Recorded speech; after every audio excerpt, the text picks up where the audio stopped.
এই দেখো, তুমি এখনো রেগে আছো আমার উপর। আমার রাগতে বয়ে গেছে আপনার উপর। তুমি কিছুতেই বুঝছো না, খরচ বাড়ছে।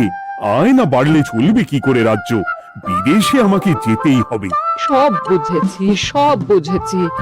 আপনার আমাকে অসহ্য লাগছে, তাই আপনি বিদেশে যাচ্ছেন, তাই তো? তুমি আমায় ভুল বুঝছো। রাজ্য চালাতে অর্থের প্রয়োজন আছে। কেন এতদিন রাজ্য বুঝি চলছিল না? এতদিন যেভাবে চলছিল সেভাবেই চলবে। সময় পাল্টাচ্ছে। এখন শুধু সিংহাসনে বসে থাকলেই চলে না, দেশ বিদেশ ঘুরে দেখতে হবে কিভাবে রাজ্যের উন্নতি হয়, লাভ হয়, সেই নিয়ে নতুন করে ভাবতে হবে। তার মানে আপনি ঠিক করে নিয়েছেন আপনি যাবেন, তাই তো? হ্যাঁ। আর যতদিন আপনি না থাকবেন এখানে কি হবে ভেবে দেখেছেন মহারাজ? কি সামলাবে সব?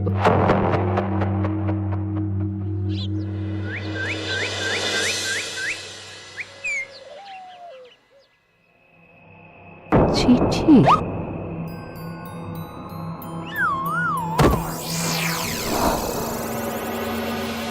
আমি অনেক ভেবে দেখলাম, আসলে এসব সিংহাসন, ক্ষমতা, প্রতিপত্তি অর্জন করা আর রক্ষা করার জটিলতার চেয়ে বাকি জীবনটা শান্তির সাথে বনে কাটিয়ে দেওয়াই ভালো।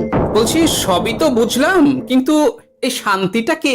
মহারাজ সন্ন্যাসী হয়ে গেলেন আর এসব নিয়েও তুমি ভাড়ামি করছো গোপাল? ও মা গো, এবার কি হবে? চিন্তা করবেন না রানীমা, কৃষ্ণনগরকে আমি আমার বুক দিয়ে আগলে রাখবো। আপনার ছাতির মাপটা ঠিক মতো জানেন তো মন্ত্রী মশাই? মানে ওই গোটা কৃষ্ণনগরকে কি আপনি আপনার বুকের মধ্যে আগলে রাখতে পারবেন? গোপাল! মার্জনা করবেন মন্ত্রী মশাই। আমি বলছিলাম কি, ওইসব আগলে টাগলে রাখার আগে ওই ভালো করে খুঁজে দেখুন সব। মানে কি বলতে চাইছো কি তুমি? মহারাজকে খুঁজে বার করুন মন্ত্রী মশাই, লোক পাঠান। তিনি হয়তো এখনো বেশি দূর যেতে পারেননি। এটা কিন্তু ঠিক বলেছে গোপাল, তাকে একবার যদি খুঁজে পাই আমরা। আপনি চিন্তা করবেন না রানীমা, আমি এক্ষুনি লোক পাঠাচ্ছি। আর গোপাল, রানীমাকে বিশ্রাম নিতে দাও। যাও এখন, যত সব।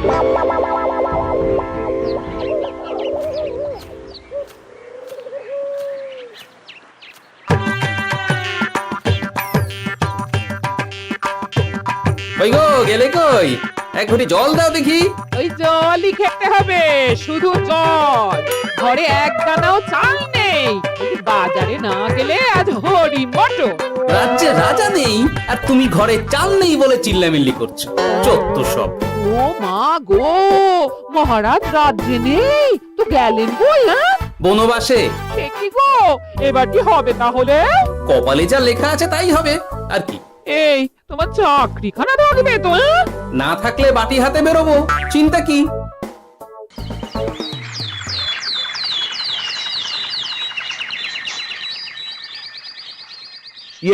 মহারাজ যখন নেই তখন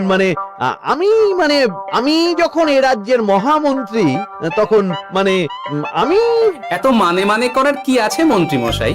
মহারাজ নেই তো কি হয়েছে, রানীমা তো আছেন। আমরা তার কথা মতোই চলব। একদম কথা বলেছি। হ্যাঁ, আমিও তো তাই বলছিলাম। মহারাজ যখন নেই তখন রানীমার নির্দেশ মতোই তো আমাদের সামলাতে হবে সব। কতদিন আর আগলাবে গোপাল? আজ নয় কাল এই শর্মাকেই বসতে হবে এই সিংহাসনে। যতদিন পারি ততদিন তো চেষ্টা করতেই হবে মন্ত্রী মশাই। আপনি যদি চলেন ডালে ডালে, আমি চলি পাতায় পাতায়। রাজা মশাই আছেন? আমি অনেক দূর থেকে আসছি।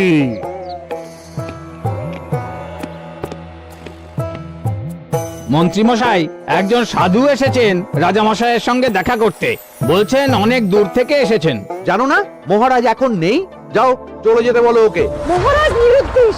এই মুহূর্তে সত্যিই যদি কোনো প্রাজ্ঞ সাধু বাবা রাজবাড়িতে তার পায়ের ধুলো দেয়, বলা তো যায় না যদি মহারাজের হদিস তিনি দিতে পারেন।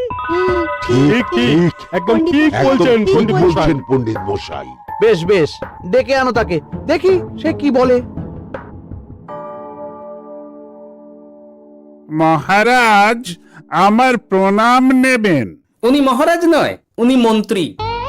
আসুন সাধু বাবা, আসুন, আসন গ্রহণ করুন।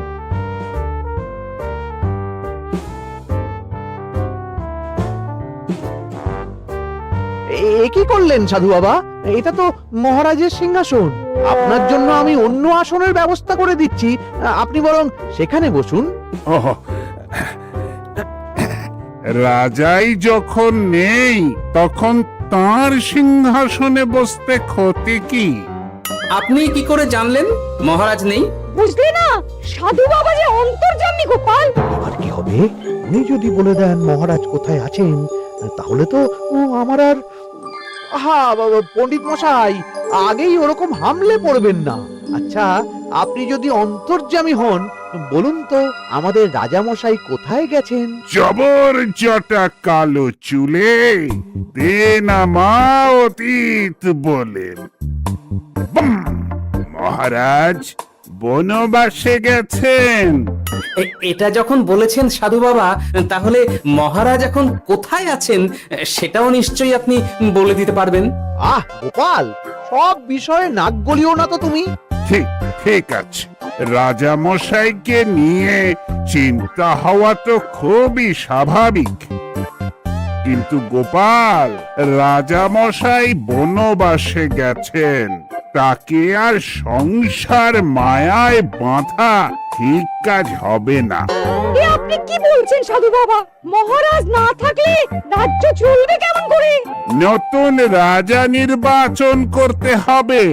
এই তো খেলা জমে গেছে, একে দিয়েই কাজ হবে মনে হচ্ছে।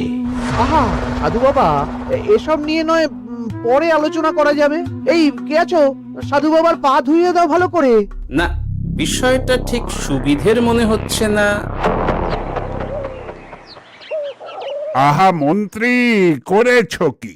আমি সাধু মানুষ, এত খেতে পারি কি? ও বললে হবে না সাধু বাবা, আপনার জন্য নিজে দাঁড়িয়ে থেকে মহারাজের খাস হালুই করকে দিয়ে রাধিয়েছি সব। এ দেখুন না একটু, অমৃত অমৃত। বেশ বেশ, এত করে বলছো যখন, বাহ বাহ, চমৎকার চমৎকার। আমি জানি তো যে এমন খাবার আপনি আগে কখনো খাননি।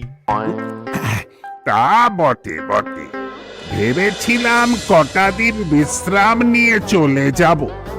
এখন দেখছি যা আদর আতিথেয়তা শুরু করেছো তোমরা, তাতে তো মাস কয়েক কাটিয়ে না গেলে আমারই লোকসান হবে। থাকুন না, থাকুন, যতদিন ইচ্ছা থাকুন। আমার ইচ্ছা অনুযায়ী সব চললে তো ওই গোপালের জায়গায় আপনাকেই সবার মহারথী করে রেখে দিতাম চিরকাল। এসব কি বলছো মন্ত্রী? কেন, পরিকল্পনাটা মন্দ নাকি? আমি হব এই রাজ্যের নতুন রাজা, আর আপনি হবেন আমার রাজসভার প্রধান মহারথী। বটে, কাজটা খুব একটা কঠিন না। মহারাজ বনবাসে, আর আপনি নিজেই তো বললেন তাকে ফিরিয়ে আনাও ঠিক হবে না। তাহলে তা বলেছি, কিন্তু বাকি অন্যান্য সভাসদেরা আছে, তারা তো। আরে ছাড়ুন তো ওদের কথা। আকাশে হাত ছড়িয়ে আর একবার মন্ত্র পড়ে নেবেন, বলবেন এই রাজ্যের রাজা হওয়ার ক্ষমতা একমাত্র আমার মধ্যেই আছে। ব্যাস, সবাই মানতে বাধ্য। তারপর আমার একটা হিল্লে হয়ে গেলে আপনারটার ব্যবস্থাও আমি করে দেব, বুঝলেন? বুঝলাম, একেবারে জলের মতো পরিষ্কার। ব্যাস, কালই তাহলে কাজ শুরু করে দিন। বেশি দেরি করে তো লাভ নেই। বলা তো যায় না, মহারাজের যদি রানীমার জন্য মন কেমন করে রাজ্যে ফিরে আসে, ওসব হওয়ার আগেই সেরে ফেলতে হবে সব কাজ। রাজা হওয়ার খুব তাড়া দেখছি তোমার মন্ত্রী। ওপরে ওঠার ইচ্ছা কার না থাকে বলুন তো সাধু বাবা? আর মাত্র কটা দিনের অপেক্ষা, ব্যাস। তারপরেই এই সিংহাসনের মালিক হব আমি, কৃষ্ণনগরের নতুন রাজা হব আমি। সমস্ত ধন দৌলত থাকবে আমার এই হাতের মুঠোয়। কি অত ভাবছেন মন্ত্রী মশাই একা একা? মানে কি ভাবছি তার কৈফিয়ত তো তোমায় দিতে হবে। হ্যাঁ, হেমা, ছি ছি ছি, আপনি কেন কৈফিয়ত দেবেন? আপনার মুখ দেখলেই তো বোঝা যাচ্ছে যে আপনি কি ভাবছেন। তাই বুঝি? তা বলো দেখি কি ভাবছি আমি। আপনি ভাবছেন ওই কৃষ্ণনগরের সিংহাসনের কথা। শুনে ফেললো নাকি সব? আপনি ভাবছেন আমাদের মহারাজের কথা, তাকে কিভাবে ফিরিয়ে আনা যায় সেই কথা, তাই না? মহারাজকে যে আর ফিরিয়ে আনা যাবে না, সে কথা তো আগেই বলেছি। তাই যদি হয় সাধু বাবা, আপনি এর একটা কিছু বিহিত করুন, না হলে রাজা ছাড়া রাজ্য। ঠিক বলেছ, রাজা রাজ্য, নুন ছাড়া তরকারি, আলো ছাড়া দিন, জল ছাড়া জীবনের মতো। তাই যত দ্রুত সম্ভব নতুন রাজা নিয়োগ করা দরকার। কিন্তু এ বিষয়ে সিদ্ধান্ত নেওয়ার আগে রানীমার সাথে কথা বলা জরুরি। তার চেয়েও জরুরি একটা কাজ আগে করা দরকার। কিসের কথা বলছেন মন্ত্রী মশাই? গোপালের বহিষ্কার। এ আপনি কি বলছেন মন্ত্রী মশাই? একে রাজা মশাই, তার মধ্যে গোপালের মতো বিচক্ষণ মানুষকে রাজসভা থেকে বহিষ্কার করলে তো রাজ্যেরই ক্ষতি। এটাই হচ্ছে সমস্যা। এই কক্ষে যার যেটা কাজ নয় সে সেটা নিয়ে বেশি চিন্তিত। তুমি বিজ্ঞানী মন দাও, রাজকাজ আমার দায়িত্ব। তাহলে এরকম সিদ্ধান্ত নেওয়ার আগে সবার সাথে আলোচনা করা দরকার। কোনো দরকার নেই, আমি যা বলেছি তাই হবে। রাজ্যের ব্যয়ভার বাড়ছে, এই মুহূর্তে কোনো ভাঁড়কে অযথা বেতন দিয়ে পোষার কোনো মানে হয় না। তাই গোপালেরও কাল থেকে রাজসভায় আসার কোনো দরকার নেই। সবই আমি বুঝতে পারছি মন্ত্রী মশাই। বেশ, আপনি যখন বলছেন, এই আমার শেষ দিন রাজসভায়, চলি সবাই, ভালো থাকবেন।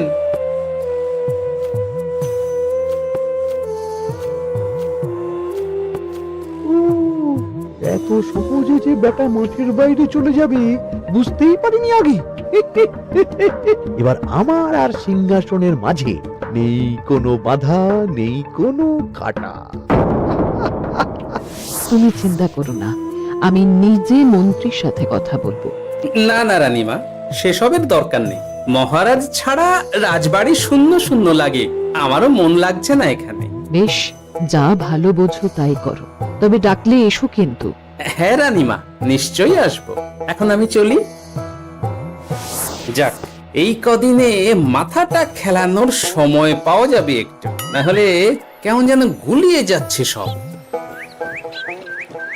কি যে বলো গোপাল দাদা, এই শেষ দুটো শাকের আটি নিয়েও দরদাম করবে তুমি?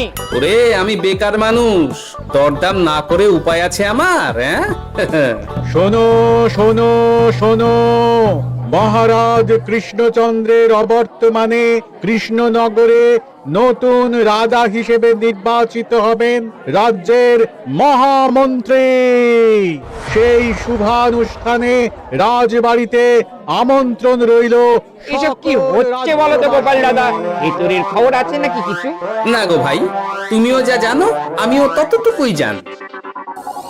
ও গোপাল দাদা, ব্যাপার কি? এ সময় এখানে কি চাই?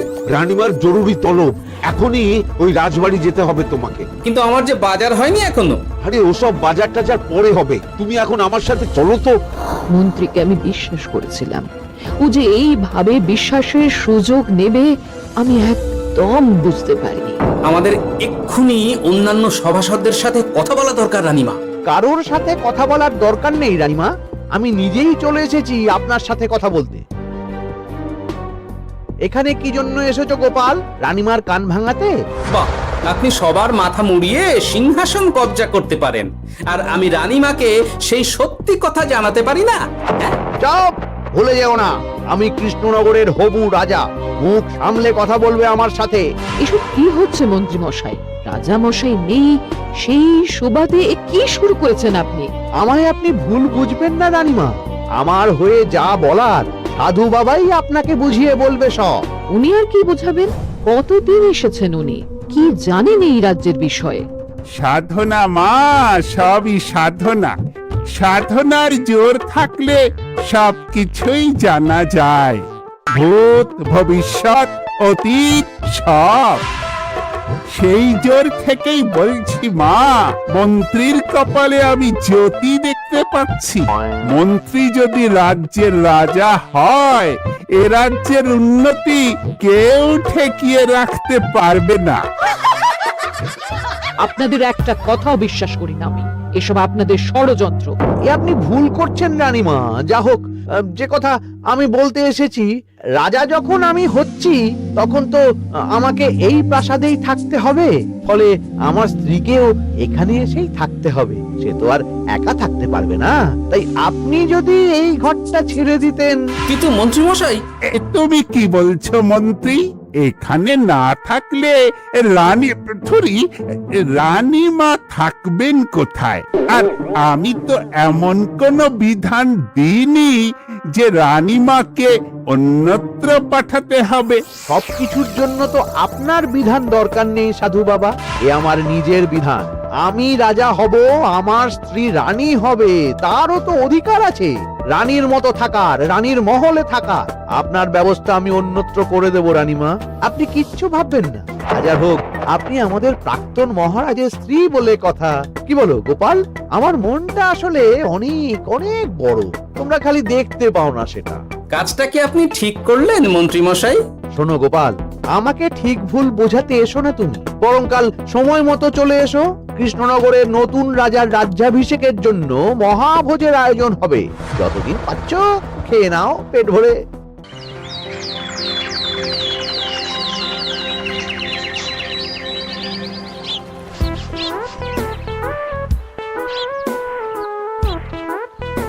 আরে এগুলো আবার কি পরে আছে এখানে? কি এ তো মহারাজের পোশাক, এখানে এসব কি করে এলো? তাহলে কি মহারাজ? না না না, হিসেবটা কেমন যেন ওলট পালট হয়ে যাচ্ছে। সময় তো হয়ে গেল, নতুন মহারাজকে ডাকুন এবার। এসে গেছি, এসে গেছি। আসুন মন্ত্রী মশাই, আসুন। মুকুট নিয়ে দাঁড়িয়ে আছি আপনার মাথায় পরাবো বলে। সাধু বাবা, এবার মহারাজ বলা অভ্যাস করুন। মহারাজ। মহারাজের হদিশ পাওয়া গেছে মন্ত্রীমশাই, মহারাজের হদিশ পাওয়া গেছে। এই কি স্বপ্ন কথা? মহারাজের হদিশ পাওয়া গেছে মানে কোথায় মহারাজ? না না, মহারাজ না, মহারাজের পোশাক পরে আছে পুকুরের ধারে। আমার মনে হয় তিনি ওই পুকুরে ডুব দিয়ে নিরুদ্দেশ হয়ে গেছেন। ও তাই বলো? তা বেশ তো, প্রাক্তন রাজার জন্য না হয় কিছুক্ষণ নীরবতা পালন করে নেব আমরা, ব্যাস। এ আপনি কি বলছেন মন্ত্রী মশাই? মহারাজ সত্যি ওই পুকুরে ডুব দিয়েছেন কিনা সেটা তো তলিয়ে দেখা দরকার একবার। সেসব হবে আমি রাজা হওয়ার পর। নিন সাধু বাবা, মুকুট পরান। কিন্তু মন্ত্রীমশাই, আরো একটা দুঃসংবাদ আছে যে। ও আবার কিসের দুঃসংবাদ? মহারাজ যে পুকুরে ডুব দিয়েছেন সেই কথা বলতেই রানীমা অজ্ঞান হয়ে গেছে। তুমি যে কি করো না গোপাল, শুভ সময়ে অশুভ একটা সংবাদ দিয়ে দিলে তো সব বরবাদ করে। এই কে আছো? গ্রেপ্তার করো গোপালকে। তার আগে তোমায় গ্রেপ্তার করা হবে। এত বড় সাহস তোমার? হবু রাজাকে গ্রেপ্তার করার কথা বলো তুমি? আজ তোমার একদিন কি আমার একদিন। কিসের হবু রাজা? আমি কৃষ্ণনগরের আসল রাজা। হ্যাঁ, আমি। কি মহারাজ, আপনি? হ্যাঁ, আমি অনেকদিন ধরে তো তোমার বাড়বাড়ন্ত দেখলাম, আজকে খেলা শেষ। কিন্তু গোপাল, রানী কোথায়? কেমন আছে সে? এক্ষুনি তার কাছে আমাকে নিয়ে চলো। রানীমা ভালোই আছে মহারাজ, কিচ্ছু হয়নি তার। কিন্তু তুমি যে বললে রানী অজ্ঞান হয়ে গেছে। এটুকু মিছে কথা না বললে যে আপনার লুকোচুরি খেলাটা এত সহজে শেষ হতো না মহারাজ। লুকোচুরি বটে, কিন্তু তুমি বুঝলে কি করে এত সব? প্রথম সন্দেহটা হলো যখন রানীমাকে অন্যত্র রাখার কথা বলতেই আপনি বিচলিত হয়ে উঠলেন, তখন। তারপর পুকুর পাড়ে আপনার পোশাক, ব্যাস এটুকুই, আর কিছু নয়। আর প্রথম দিন রাজসভায় এসেই সোজা সিংহাসনে চড়ে বসা, ব্যাস। একে একে 2 আর 2 2 4 করে ফেললাম। তারপর মনে হলো রানীমার প্রতি টান ফিরিয়ে আনতে পারে আপনাকে আপনার আসল রূপে। তাই এই মিছে কথা। অধমের অপরাধ মার্জনা করবেন মহারাজ। গোপাল, তোমার তুলনা নেই। কিন্তু মহারাজ, আপনি কেন এই ছদ্মবেশ নিয়েছিলেন তার আসল উদ্দেশ্যটা কিন্তু এখনো আমার কাছে পরিষ্কার হয়নি পুরোটা। আসলে আমি পরীক্ষা করছিলাম, বুঝলে? কিসের পরীক্ষা মহারাজ? যে আমার অনুপস্থিতিতে কেই রাজ্য চালাবে তার পরীক্ষা। এবং আমি ঠিক করেছি যে কদিন ব্যবসার কাজে আমি বাইরে থাকব ততদিন রানীর পরামর্শ মতো সমস্ত কিছু সামলাবে গোপাল।